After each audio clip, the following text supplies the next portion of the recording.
дар доираи баргузории даври 13-уми чемпионати Тоҷикистон дар варзишгоҳи марказии дастаи равшани шаҳри Кӯлоб дастаи эсхатаи шаҳри Хуҷандро қабул намуд. баробари ба майдон ворид шудани дастаҳо нахуз аз ҷониби масъулини Лигаи футболи Тоҷикистон ба Тоир Муъминов ҷоизаи беҳтарин мураббии дастаҳои Лигаи олӣ дар моҳи май тақдим карда шуд. ҳамзамон ба мураббии дастаи ҷавонони эсхата низ чунин ҷоиза барои фаъолияти бобарори дастаи ҷавонони эсхата дар моҳи май сарфароз гардонида шуд. тибқи фарзияи ҳафтавори варзишспорт дар бозии сипаригардида ҳамлавари дастаи равшан Амирҷон Сафаров голи 800-уми дастаи равшанро ба самар расонида буд. аз ин лиҳоз аз ҷониби роҳбарияти дастаи равшан ба ин футболбоз либоси рамзӣ бо навиштаҷоти 800-ум гол тақдим карда шуд, ки аз ин нишон дод мухлисони дастаи равшан ба хушнудӣ истиқбол гирифтанд. бозии дастаи равшан ва эсхата бошад ба вақти муайян гардида оғоз гардид ва дастаи эсхата дар ин бозӣ бештар бартариро ба даст гирифта пайваста ба ҳуҷум мегузашт. бояд гуфт, ки дар дастаи равшан капитани даста Холмурод Назаров бо сабаби иштирок дар машқҳои дастаҷамии мунтахаби Тоҷикистон, Эммануэл Мабоа бо сабаби корти сурх гирифтан ва ҳимоятгари дигари дастаи равшани Кӯлоб Шаҳриёри Иноятулло бо сабаби лаъд бардоштан дар ин бозӣ ширкат наварзид. голи нахустини дидори имрӯза дар дақиқаи 40-уми майдондорӣ ба вуқӯъ пайваст, ки муаллифи ин гол легионери дастаи эсхата Раман Хибаба гардид. ҳамин тариқ қисмати аввали дидори имрӯза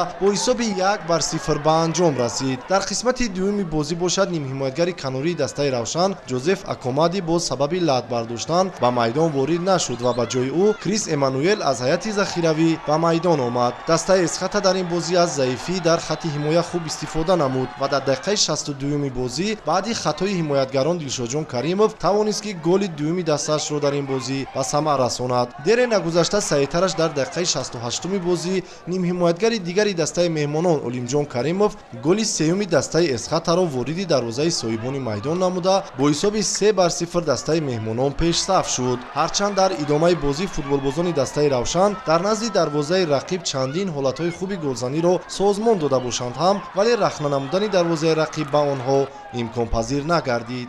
дар дақиқаҳои илованамуда ин майдондорӣ баъди бозии дағалонаи нимҳимоятгари дастаи равшан Муҳаммадшарифи Саидхоҷа аз ҷониби довари марказӣ ба ӯ корти дуюми зардро нишон дода ҳамин тариқ майдонбадар шуд. маврид ба ёдоварист, ки дастаи равшан дар мавсими имсола ба бохти дуюми худ рӯбарӯ шуд, ки ҳарду ин бохтҳо дар майдони хонагии равшан ба вуқӯъ пайвастанд.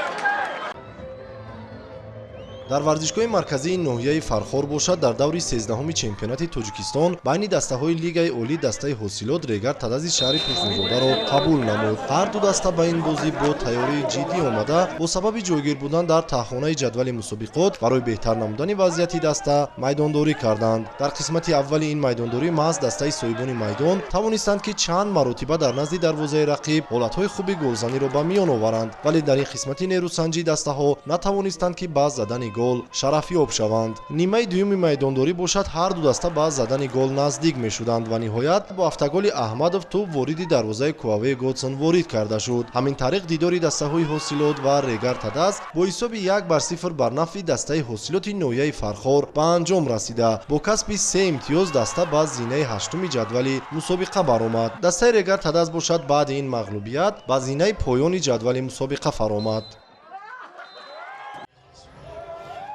дар доираи бозиҳои даври 13-уми мусобиқоти Лигаи олии футболи Тоҷикистон дастаи Файсканди ноҳияи Восе бо тими Хуҷанди Хуҷанд нерӯсанҷӣ намуд.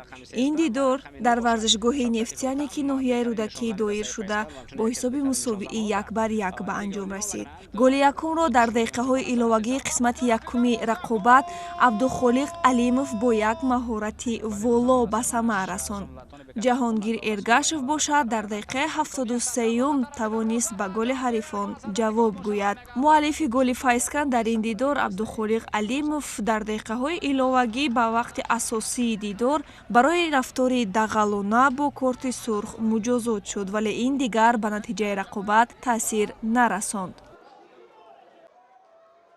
бошгоҳи Куктош дар даври 13-уми Лигаи Олӣ бар Хатлон зафар ёфт ва мавқеи худро дар ҷадвал беҳтар намуд. Дидори дастаҳо дар варзишгоҳи Нефтяник дар ҳузури мухлисони сершумор сурат гирифта, бо ҳисоби 3-0 ба фоидаи дастаи Куктош хотима ёфт. Нахуст голро дар дақиқаи 17-ум Азизбек Султонов вориди дарвозаи Хатлон намуд. Пеш аз ба танаффус баромадан, легионери Куктош Сундая Лонжисонг бартарии тимашро дучанд сохт. дар дақиқаи 61-уми қисмати дуюми бозӣ Муҳиддин Одилов ба натиҷаи вохӯрӣ нуқта гузошт. Ҳамин тавр пас аз ин ғалаба Куктош бо дарёфти 19 хол ба зинаи чоруми ҷадвали Лигаи Олӣ баромад.